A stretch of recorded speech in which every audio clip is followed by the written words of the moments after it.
Oh, this is Reverend Don Lewis, and welcome to Midday with Reverend Don. And as you know, if you regularly follow Midday with Reverend Don, whatever platform you may happen to be watching it on, if you type your questions or comments into that platform, they will appear in my chat room, and we can talk directly. And I want to start by saying hello to Bradley in the chat room. It's good to see you, Bradley. And it's good to be here, good to see everyone. Hello to Samantha in the chat room. It's good to see you, Samantha. Today, our subject is going to be the Wheel of the Year. Tomorrow will be August 1st, and we're going to be talking about the Parliament of the World's Religions throughout the month of August. And tomorrow, I want to talk about the concept of defending freedom and human rights, which is the theme of this year's Parliament.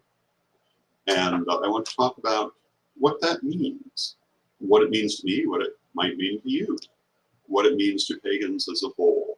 And hello to Mary in the chat room, hello to Antonio in the chat room, and hello to Calvin in the chat room. It's good to see all of you. And hello to Mary Hawk in the chat room. Today, however, we're going to talk about the Wheel of the Year and what it represents and why it's important.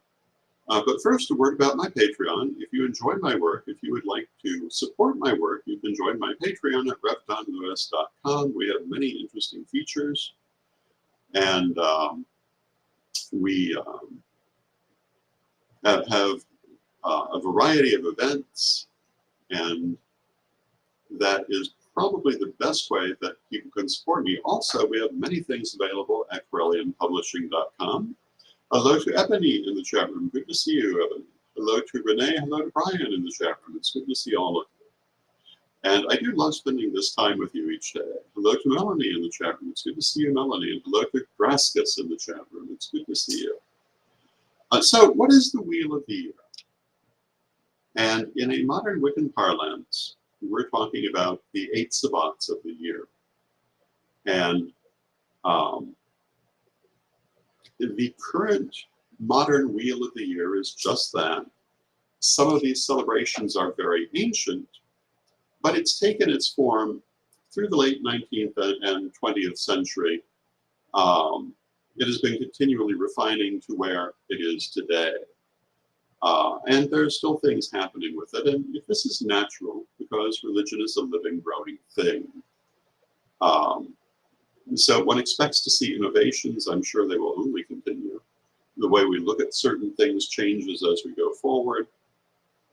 But let us look at the Wheel of the Year and what it is. And generally speaking, when we speak of the Wheel of the Year, we're talking about the 8 sabbats. There are also the esbats, which are the monthly lunar ceremonies, but the Wheel of the Year refers primarily to the 8 sabbats. Of which the first is Samhain, which corresponds more or less to Halloween on the conventional calendar. It is the 31st of October and the 1st of November. The 1st of November is the actual date. It is considered a Grand Sabbat. Yule, which falls on the winter solstice. Yule is a very ancient ceremony, but the modern celebration of Yule, although it draws on those ancient things, is somewhat different from what that was. It is a modern ceremony. Imbolc on 1st of February, also sometimes called Candlemas, after the comparable Christian holiday that falls on the 2nd of February, and historically has tended to be associated with it. Another Grand Sabbat. The spring equinox, which is often called Ostara, which is the spring equinox. Beltane, or Balshana, the 1st of May, also called May Day, and many other names. And hello, Kazan in the chat room. It's good to see you, Kazan. Also another Grand Sabbat. Midsummer, which falls on the summer solstice. And Lammas on the 1st of August, or Lunasa, which is the final Grand Sabbat, and then the fall equinox, which is sometimes called Mabon, sometimes simply the fall equinox. And these 8 ceremonies constitute the Wiccan Wheel of the Year for most people who describe themselves as Wiccan. There are some variations. There are always variations. And this is a conglomerate of a number of historical sources. The four Grand Sabbats are ancient Celtic festivals, which are particularly important in Celtic countries. But one of the reasons they survived is they were also incorporated into the Roman Catholic Church and became important there for many centuries. And this was because of the prominence of the Celtic Church in the late Dark Ages. You'll sometimes hear how the Irish saved civilization, quote unquote. That's the period we're talking about. And during that time, the Irish Church was the leader of the Christian movement, and they incorporated these ancient Celtic festivals into their church calendar, and thence later into the Roman Catholic calendar. That is part of how they survived. It's not all of it. The traditions associated with those older ceremonies did survive for many people. But they also had this other quality, often offset by a single day. And hello to Michael in the chat room. And I mentioned how Imbolc is associated with the Feast of Candlemas, which is the 2nd of February, where Imbolc is the 1st. Lunasa on the 1st of August is often associated with Lammas on the 2nd. This is how that happened. And Draska says, sometimes I struggle to see how the Sabbats form a single narrative, and I'm sure many others feel the same way. Is there a point in even trying to make a single narrative out of these? And my answer is it depends on what you mean by a single narrative. People have tried to impose a number of narratives on the Sabbats, but the narrative they actually tell is about the natural cycles of life. And if you look at them that way, I think that it's actually very straightforward. If you look at them as following the natural format of the day, with the dawn being at Candlemas, with noon at midsummer, with dusk at Mabon, with midnight at Yule, it follows very sensibly that natural cycle. If you look at it as commemoration of the seasons, obviously they follow the seasons. They commemorate specifically the seasons. It's when we are trying to put a mythological narrative on it, no, they don't follow quite that way. And part of that is because they come from different sources. Those four Celtic festivals, which constitute the Grand Sabbats, come out of Celtic culture. But the four lesser Sabbats, which are the solstices and the equinoxes, were not particularly important there. They come in from other sources, and weaving these things together is somewhat difficult and didn't really become a coherent system until the mid-20th century. You find plenty of people who were celebrating parts of it, but in its modern form, it's very much a mid-20th century thing, and it is kind of cobbled together, which doesn't make it unusable. It doesn't make it inappropriate. It does mean that there's not a single mythological narrative that it exactly drives it. There are mythological narratives that can be connected to it, but because the origins are diverse, which I would say is true for the entire Wiccan movement, you're going to have to look at it in a diverse way. But if you look at it as a commemoration of natural cycles, it's very straightforward.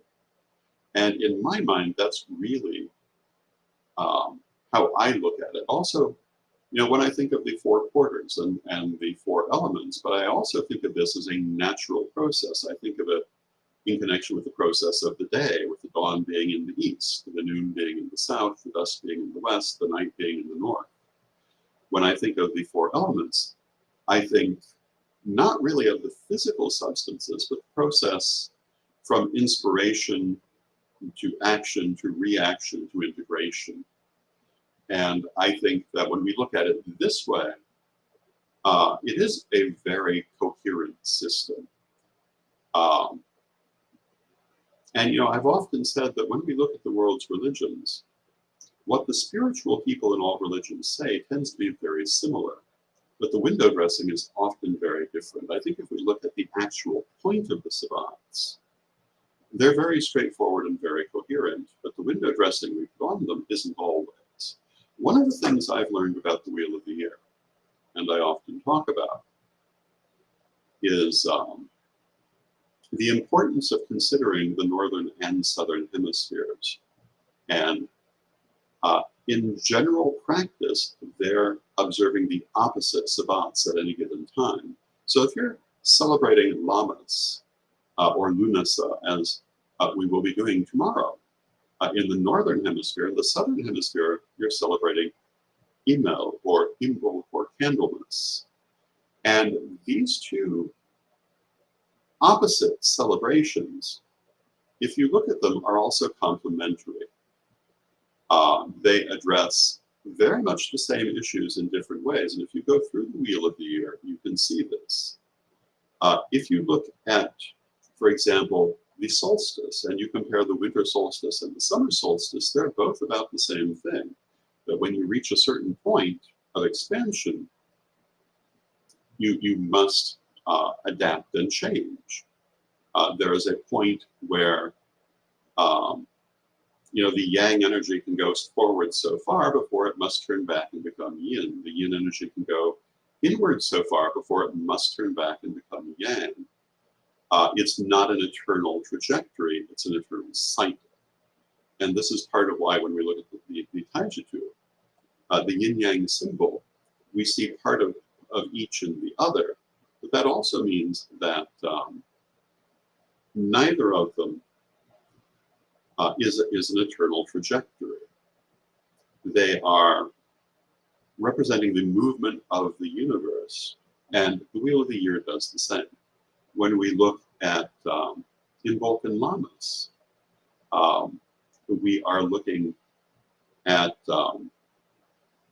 powering up the year and powering down the year, for want of a better way to say it, and also our lives and everything we choose to look at through that lens. If we look at the spring and fall equinoxes together, they're both a time of balance. They're both a time of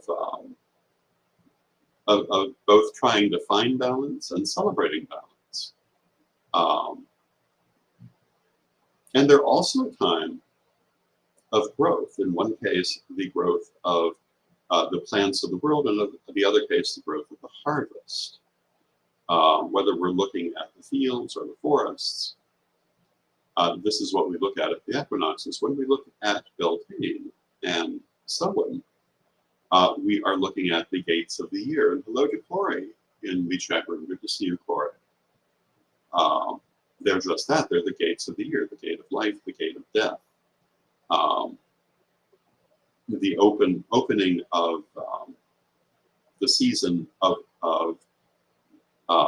moving forward, the opening of the season of moving inward. When we look at the equinoxes, the winter and summer equinoxes, we're back where we started. And now Mary says, do you think in Western civilization we're suffering from being totally out of sync with the natural world? In my professional life, we get busiest from October to December. And I think in some ways there's truth to that. But I also think that very often, because of that, and because of the extent to which we've moved away from the natural world, we also don't remember it very well.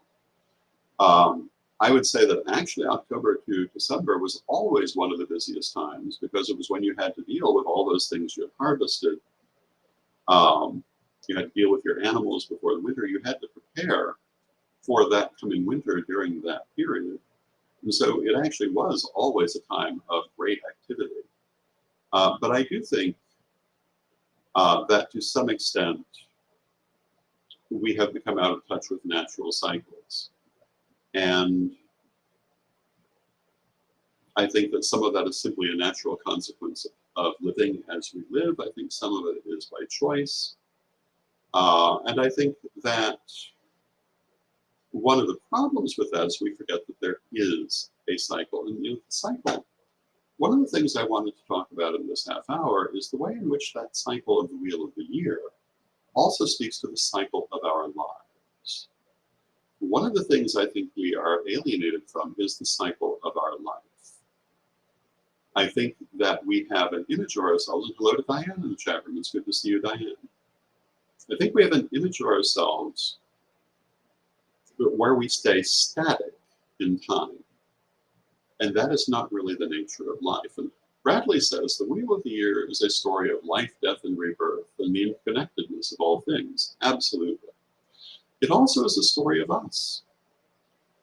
Just as the year is born at the winter solstice, moves forward to come forward at Imbolc, becomes wild, raging youth at the spring equinox, enters into adult life at Beltane, successful adult life through midsummer, parenthood, particularly parenthood through Lammas, moving into middle age with Mabon, old age with Samhain, and death at Yule. Our lives do this too, but we like to deny that now. Hello to Deb in the chat room. And we like to deny that time moves for us. And I think if we look at our celebrities and how very often they try to physically make time stand still and how the public demands it of them, I think this is part of this. And I don't think that it's healthy to make time stand still. Because the truth is, we are all born, we live our lives, and we die. If we die at 80, but we still look 30, doesn't change the fact we were 80. And we should, through that natural cycle, become wiser and better as we go, which isn't easy. And sometimes we find that even as we grow older, we have all the more work to do. But you know, as long as you're alive, there's work to do. And to my mind, when we commemorate these natural cycles, we're also commemorating our own natural cycles. Whether it's the cycle of the day, the cycle of the year, the cycle of our lives, they're all the same cycle. One of the things I talk about is how if you look at nature, you'll see the same thing happen over and over again. There'll be a single line that splits into several lines that splits into many lines. Whether it is a vein in the body, a river in the countryside, a branch in a tree, you will see that same format again and again and again. And I think that we see that here as well. And this is part of that concept, as above, so below, that the creator is reflected in the created. And that if you want to see the creator, you look at the creation. And this was something that I learned particularly from Lady Bitterwood, who always talked about how to learn about God, you look at nature. And I would say you also can look at life in any format. This is also the idea why if we look at the palm of our hand and look at the lines, we can see the universe reflected. Why if we look at our astrological chart, we can see the universe reflected. And the Wheel of the Year is one of those reflections. It is one of those ways in which that unity of existence is revealed to us and we are reminded of it.